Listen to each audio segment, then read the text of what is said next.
L'équipage du rallye Gollet-Varro, au départ ça s'appelait donc le rallye Gollet. Et puis un jour, des gens qui avaient envie de sonner de la trompe sont venus me rejoindre au Chenil. Et puis on a créé un groupe de sonneurs qui s'est appelé les sonneurs du rallye Gollet. Et l'équipage à côté, les gens de l'équipage qui ne sonnent pas tous, m'ont demandé de rajouter Varro et on s'est mis d'accord.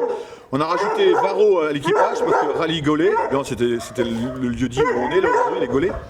Et Varro, c'est un mot qui veut dire renard en patois de la Marne. Chose pas facile de suivre un équipage comme nous parce qu'on a un équipage assez nomade, on se balade comme tu as vu.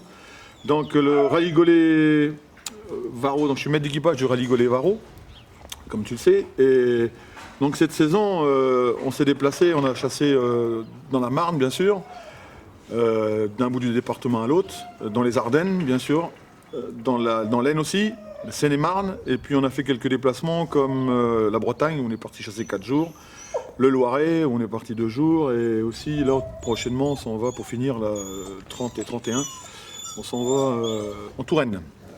Donc on a quelques boutons, 8 boutons, et une vingtaine de sympathisants. Alors les sympathisants ils ne participent pas à tous les chasses. Tous les sonneurs font partie, sont sympathisants, mais ils ne sont pas forcément tous chasseurs. Alors ils viennent et nous accompagnent, ils viennent les journées les plus importantes pour eux, qui leur semblent la fermeture, la Saint-Hubert, quelques journées comme ça dans l'année où ils viennent nous suivre. Sinon les boutons, sur 8 boutons, j'ai pratiquement tout le monde est là à chaque chasse, selon les possibilités et la profession de chacun. Donc ici on a 40 chiens. Dans les 40 chiens, vous avez 2 races, l'anglo, français tricolore de petite vénerie, anglo-français de petite vénerie aussi blanc et noir, et puis des harriers. Et puis dernièrement, j'ai ramené des billies dans le lot de chiens, pensant amener un peu de vitesse à la meute, mais bon, ça n'a pas servi à grand chose. Donc il me reste deux chiens de billies et j'irai pas plus loin avec la race. J'ai aussi 2 Jack Russell qui nous servent aussi au déterrage, parce que bon, c'est bien d'un côté et pas toujours bien de l'autre. Quand on chasse un renard, il peut arriver qu'il se terre.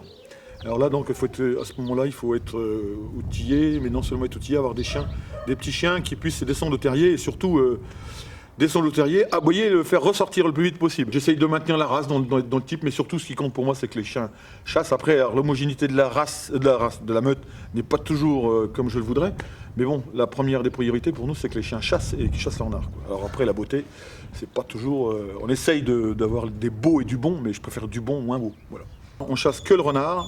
Bien sûr, nos chiens, pour ça, ils sont créancés, c'est-à-dire qu'ils ne chassent que dans la voie du renard et rien d'autre. C'est-à-dire que quand on passe dans les chevreuils, parce que le renard va souvent taper au change, la première chose qu'il fait souvent, c'est de taper au change, soit d'un congénère, ou alors au chevreuil, le plus souvent, ou au sanglier quand il y a des sangliers. Donc notre but à nous, c'est d'avoir des chiens créancés. On ne peut chasser sérieusement qu'avec des chiens créancés, je dirais. Donc quand on attaque un renard, surtout quand mes vieux chiens attaquent on les entend se récrier, c'est qu'ils sont sur la voie d'un renard. Oui. Parce que je suis sûr d'eux, et ils ne chassent que ça, ils ne s'intéressaient que par le renard. Ils chassent d'amitié, qu'on appelle pas le renard. Donc, de temps en temps, on a quelques jeunes chiens qui se mettent en route, qui peuvent se déclarer, partir sur un chevreuil, mais ce sont des chasses qui ne durent pas longtemps, ça dure quelques secondes, on va dire même, parce qu'ils comprennent vite aussi que c'est pas leur animal de chasse. Donc, c'est la 4e saison qu'on passe ensemble. C'était un peu compliqué de me mettre en cheval à mon âge, mais bon, j'avais pas le choix.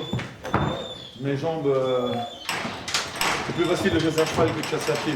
Parce que mes jambes me portent toujours, mais 25 km à pied, c'est pas facile. Mais à cheval, c'est quand même plus facile.